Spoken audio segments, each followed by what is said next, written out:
Hello everybody. I am taking a walk on the Blacklick Creek path.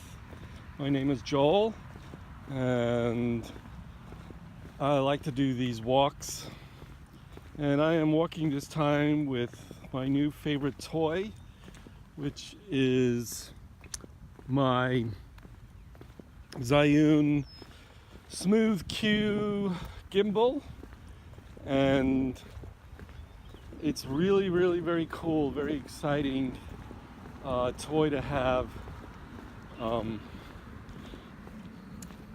in that what it does is it keeps the video smooth. Now, I've been doing these videos for a while, and one of the problems that I've been having is that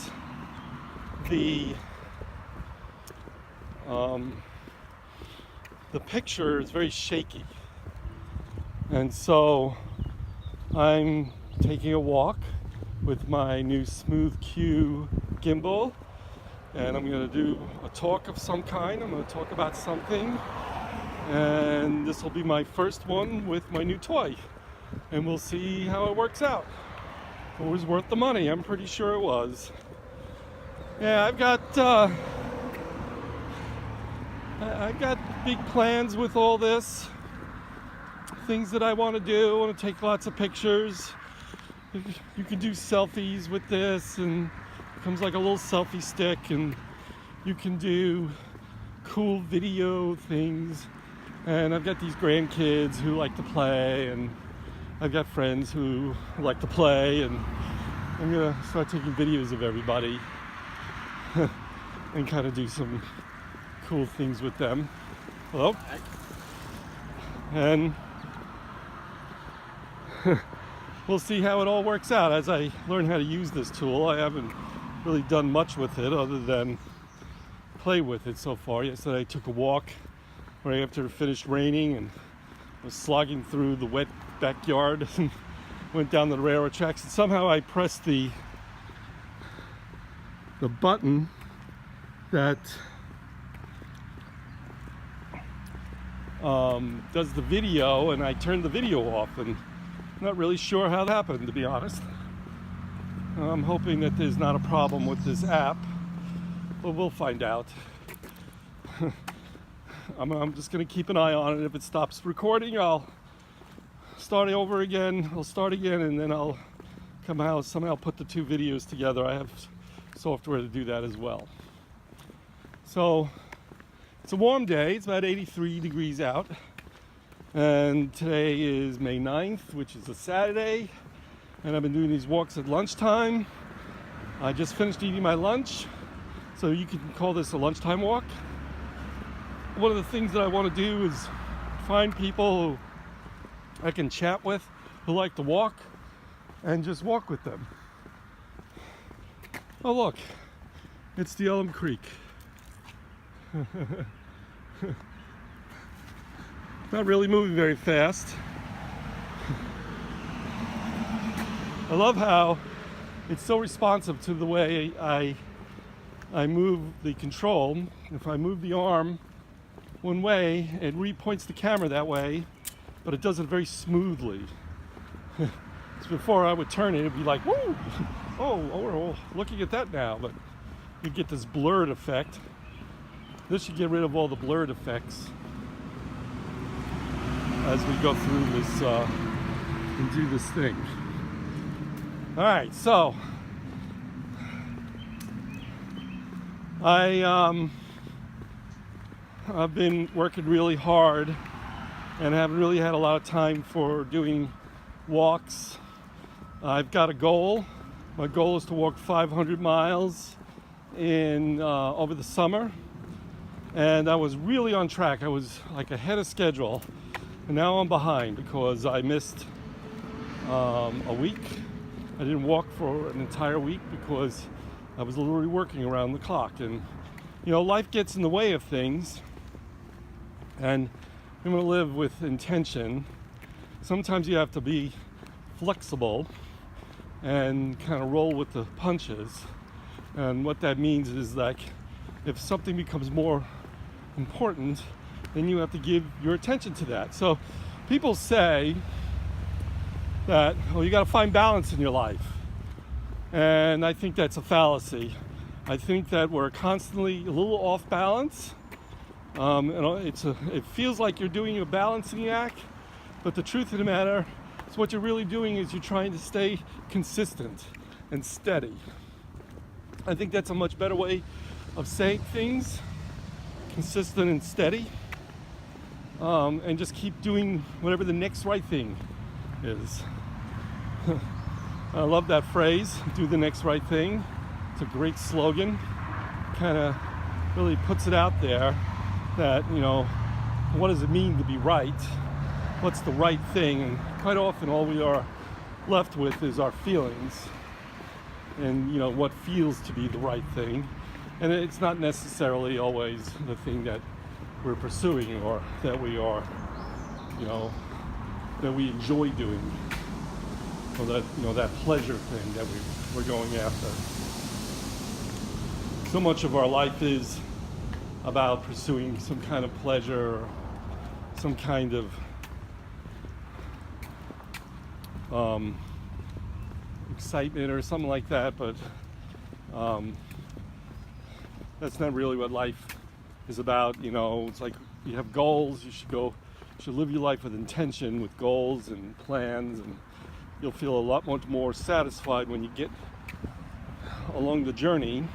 I'm not saying that you're going to get it all done, but I am going to say that when you live your life with intention, with goals and plans, people always feel better about themselves, because ultimately that's what it's about. It's about feeling better about yourself. And so we do things, or I should say, I know that I do things so that I can feel good about myself. And most people are doing the same thing. And they don't realize that that's what they're doing. If you go through life with a big chip on your shoulder about yourself, and you go through life with all this shame and guilt and regret, then, it's just a big circle where you're constantly reacting to things instead of responding to things. And we need to get our lives over to more where we're responding to things and we're following some kind of overall arching plan. And when we do that, everything just falls in place. I know for a fact that I've got a serious problem. And that serious problem is that I like food. I like food a lot. I like to eat. And my body doesn't like too much food, and it doesn't like the wrong kinds of foods that I eat. It responds very poorly to that stuff. And it makes me sick because I'm diabetic, also a compulsive overeater. And I got high blood pressure, and I have a weight problem. I have a real hard time losing the weight and keeping it off. And I just kind of sniff food and I immediately start gaining weight. I just don't know what that is about. I have cholesterol problems and triglyceride problems, and health is a big issue. But the truth of the matter is that, all that aside, what's really going on is that it's a problem because I was miserable. And something is not a problem until it's a problem. I've said that before. Many alcoholics, drug addicts go for years, being fully functional and living their lives thinking everything is cool. And then one day, life becomes very, very difficult to live and they become miserable. And when you become miserable, it's a problem. So while you were doing whatever it is that you were doing during that time, you were fine. And it wasn't a problem. And you're not going to do anything about it until it becomes a problem, until it becomes so bad that you need to do something about it. That's why, we say it's not a problem until it's a problem. And then you do something about it and you make a change. So, recovery is not about changing others. It's not about making the world fit your agenda. It's about learning how to live your life within the framework of the universe as it presents itself to you. And when you can find true peace inside, where there's no conflict, because peace, internal peace, is where your heart and your mind and what you believe and what you feel and what you think, they're all on the same footing. They're all basically believing the same thing. You know, you have a direction and you're going that direction. And if that direction is you sitting at home watching TV, then you know what? If you're at peace, that's good. But if you're not at peace, if you've got something that really bothers you, then trying to make the outside world fit or change is not going to help you.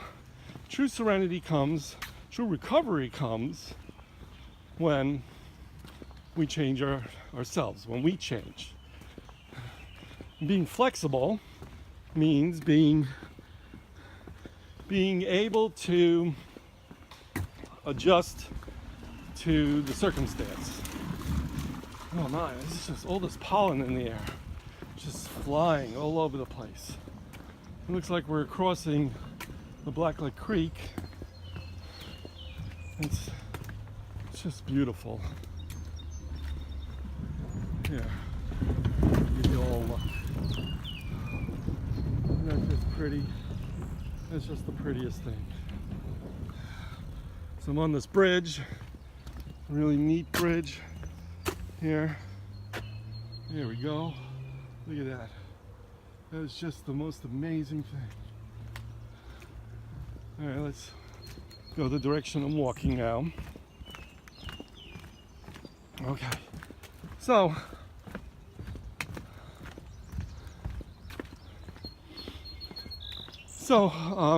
being flexible means that you're willing to change how you're doing, what you're thinking or feeling for something better, to fit the circumstances. Okay? To be flexible, you have to be honest, open-minded, and willing. Those are the core to any of the things that we do. And to live your life with intention, you need to do those three things: honest, open-minded, and willing. And live your life with intention, which means having goals and making plans. But then none of it's going to work unless you put it into action. And putting it into action means you just go and do it. You follow that plan and you work towards your goal. And you may never achieve that goal, but who cares? What really matters is that you're working towards the goal and you feel good about it. Being flexible means that you can roll with the punches. You can roll with all the obstacles that come in your way, all the things that might happen in your life, the circumstances that may change, all of these things. They make a big difference.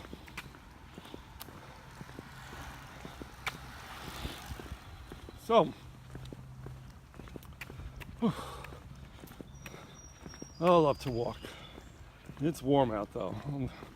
I'm wearing a backpack, and in my backpack I have a bottle of water, but I'm walking.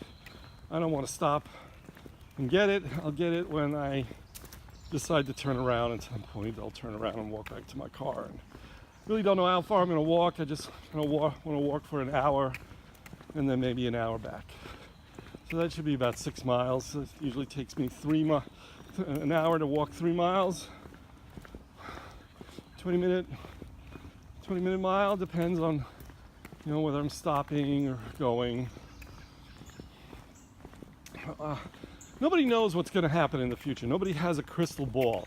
You can kind of try to predict it based on past experience and things. There are patterns in this world, and patterns are good to be aware of. And when you live your life with intention, you can start seeing some of those patterns because they keep happening over and over again. And then when you see one of those patterns fall into place, you could say, yeah, you know what? This thing is going to probably happen. And then you can put a plan in place to deal with that thing, whatever it is, when it comes. And that's called being an intention, because you're doing something on purpose. And anytime you do something on purpose and you're not being impulsive, it's a win. Every time you react to something rather than respond to something, that's a win. And I really want you guys, hell, I want myself to be really a winner. A real winner, you know, in life. Be success. And the real true measure of a success is a person who has made their way through their lives the way they want to make their way through their lives. But they're flexible enough to deal with the circumstances that come their way. Being teachable is the definition to the word humility. And having humility is important, because if you are a humble person, then you're willing to be open-minded to whatever is going on. You're not going to live in denial. And, you know, you're willing to explore new avenues, even if they are scary. And I got to tell you about fear.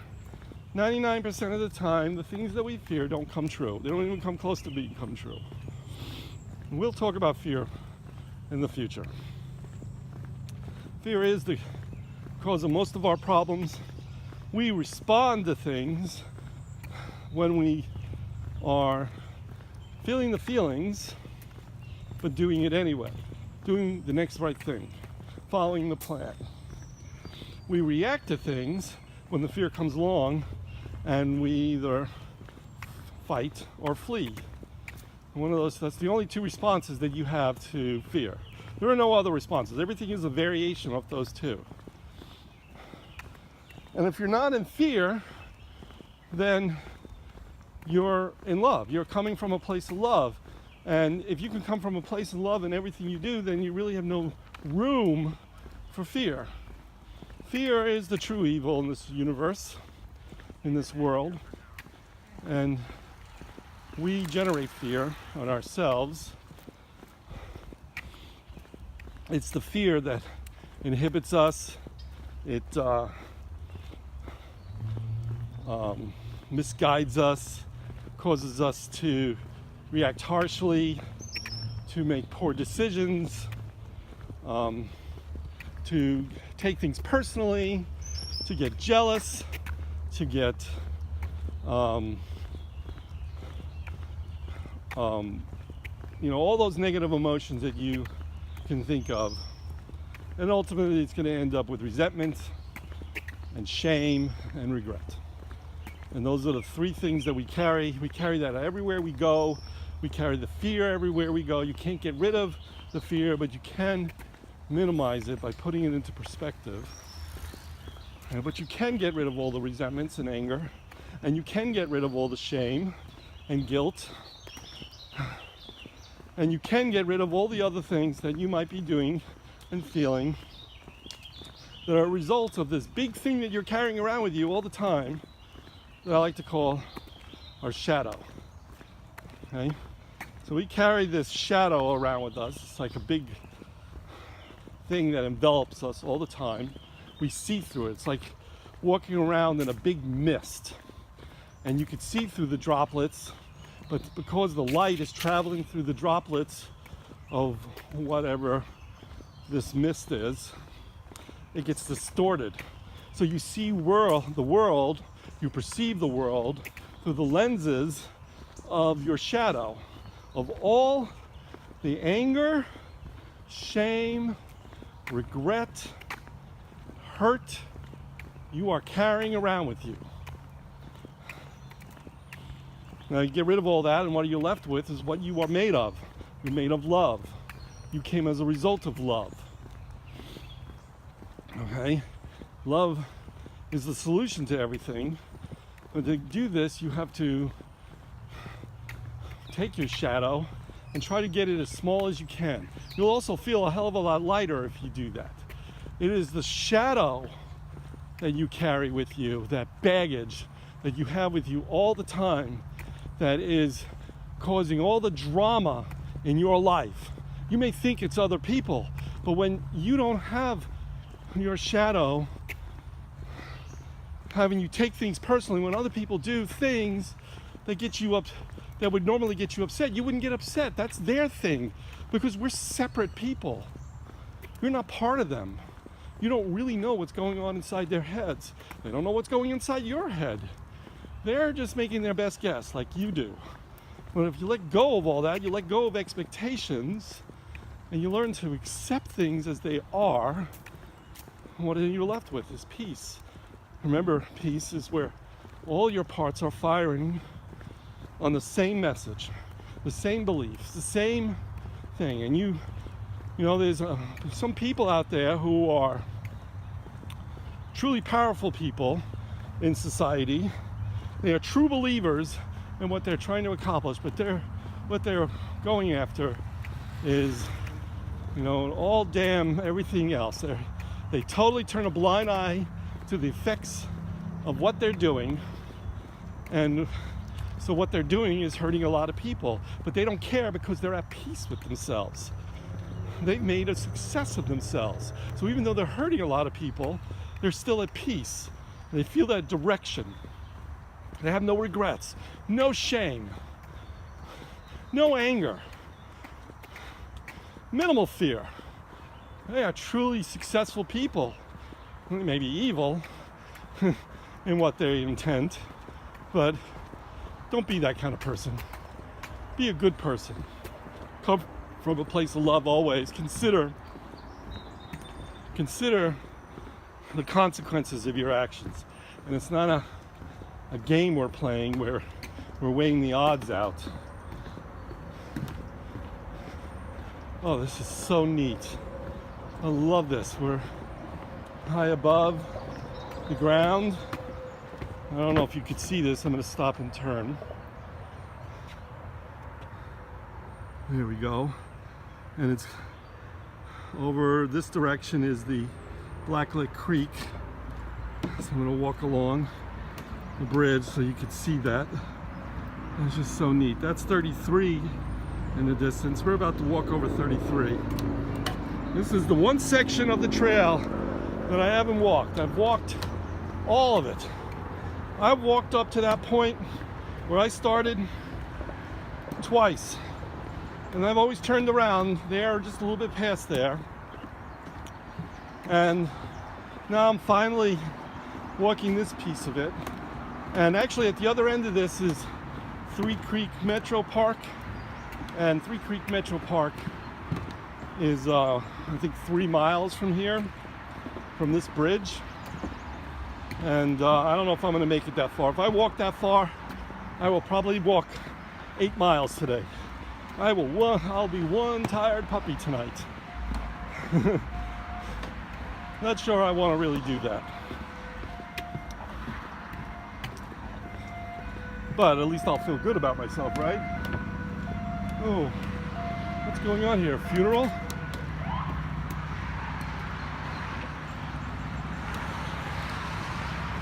Oh. Yeah, look at that. It is a funeral.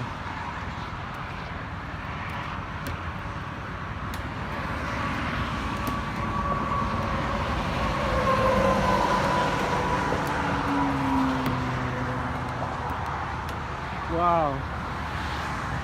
It's crazy. That's crazy. I'm walking over 33 now. To the major highway here in Ohio. And it's very cool. It is very, very cool. I've never walked over this bridge before.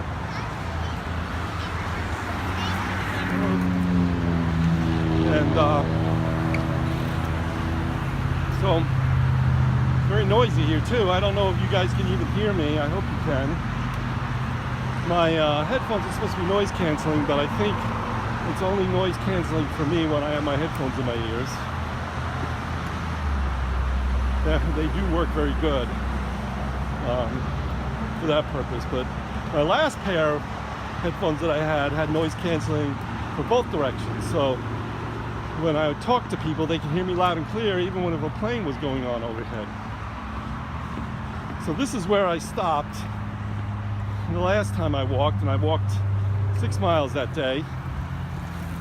It was 3 miles to and 3 miles back, and so I just walked a mile, maybe a little bit more, to get to this point. So now I can say that I've walked every length, every inch of the Blacklick Creek Metro Park. I do one day want to walk the entire thing in one day, and I want it to be this year. It's on my goal plan that to get to my 500 miles, I am going to take one day, and I'm going to walk the entire length of the Blacklick Creek Trail, and then a little bit later on, I'm going to walk the entire length of the Alum Creek Trail. Blacklick Trail is, I believe, if I'm not mistaken, 15 or 16 miles long to get to the end, and the Alum Creek Trail is 22 miles to get to the end. It actually starts where this trail ends, literally. So I'm in no rush today. I'll walk as long as it takes. I don't know if the phone shook there because I just changed hands, because it gets heavy after a little bit. I think it weighs about a pound, a little more than a pound, and then, well, maybe even 2 pounds, and then you have the phone on it, which weighs a little less than a pound. So after a while, it just gets to you. So I was a little all over the place, but I think the main topic that I was kind of talking about was all about the idea of finding peace in yourself and being flexible. Being flexible is kind of crucial to, making your goals, living your life with intention. And what does that mean to be flexible?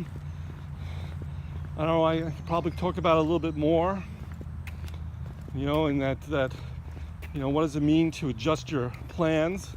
But, it's like, you have to be able to say, well, this is not going to work. I thought this was going to work, but it's not. So I'm just going to do something different. Or maybe your goal was to, do XYZ by this particular date, but then life happens and you just can't do it on that date or by that date. And so being flexible means, adjusting the date, changing the goal a little bit. All right? Instead of doing by this date, I'm going to give myself another 2 weeks and get it done in the 2 weeks. All right. Well, sometimes the date is immutable. That means you can't change it. Like, for example, May 31st was the go live date for loading all that data from one of our companies that we bought into our production system, and management said it, and there was no way around it. I had to do it or lose my job. It's as simple as that. What are the consequences to me not getting that goal done? Well, when the consequences outweigh the being flexible, then you can't really be flexible with that. But you can be flexible in other areas. Like, for example, instead, I ended up working 14-hour days and doing the go live date in 24 hours and then going to work anyway the next day. Okay, I didn't work that weekend. I ran away for 2 days, and then came back and did 10-hour days all this week. It was a good week, much more relaxed than the last couple of weeks. I really love my job. I love my boss. I love the people I work with. I love everything about my life today. And I have to be very grateful to the fact that I'm in a 12-step program. And that 12-step program, I'm working with some really great people who somehow managed to get their acts together. They were able to help me stay focused on what my goals were and to get there. And I'm not going to say I'm there. I'm going to say I'm a work in progress. I have good days and I have bad days. I do have days where the food calls me, but I have plans for that, and I put those plans into effect. It's good. And some of my plans have a little fuzziness to them. As long as I don't break my abstinence, I'm fine. Because anything I do that is contrary to what my goals are or what my plans are, only leads to me not feeling good about myself. When I don't feel good about myself, that kind of builds momentum. So one of the things that I have to do is stay flexible enough that, oh, that's nice cool shade, temporary but cool shade. Stay flexible enough that with my plans and goals that I can meander a little bit. I'm not a robot. I'm not that disciplined. I try to be disciplined, but I'm not that disciplined. I am a little bit all over the place. And it reminds me of my dad. He had Parkinson's disease. In his last couple of years that he was driving, he had his steering wheel loosened up so that he can continue to go in a straight line while his steering wheel shook, went back and forth. And that scared the hell out of me, but he flat out refused to give up his ability to drive until he just couldn't do it anymore. Circumstances got to a point where he had to admit that he was a danger on the road to himself and to other people. But that remains, that he had to stay flexible enough. Now, I have to say that really affected his mood, and he only lasted a few years after that. Love my dad. It was just terrible watching him go, be a victim. Even though he made it into his 90s, he made it to 91. He was done. He was overdone. He was ready to move on long before. He just wanted it to be over. And I don't blame him. I love him. I hate what he had to go through. But that's life, Life will do that to you. We are part of this ecosystem, and our bodies are designed to function in a certain way. And if you are, in that body, then you're going to be subject to the rules of that body. And his body hung on until it was done. And so therefore he hung on until, even though he was done long before his body was. And it was pretty terrible watching him get to a point where he couldn't really walk, couldn't hardly talk. And it's just so sad. We're almost to a year since he's been gone. And anytime I think about it, it makes me a little sad. Less about his leaving us and more about what he had to go through. But it taught me a big lesson about what it means to be persistent and flexible at the same time. Well, more about being persistent later on. Well, folks, I've been talking your ear off for a long time. I hope this video is a lot better than my previous videos in that it was less jittery. I'm pretty sure there was a little bit of a bounce. It doesn't take out that vertical bounce so well, but it does pretty good getting rid of most of the shake. And I love you all. I'm going to let you go, and I'm going to turn this off. Bye.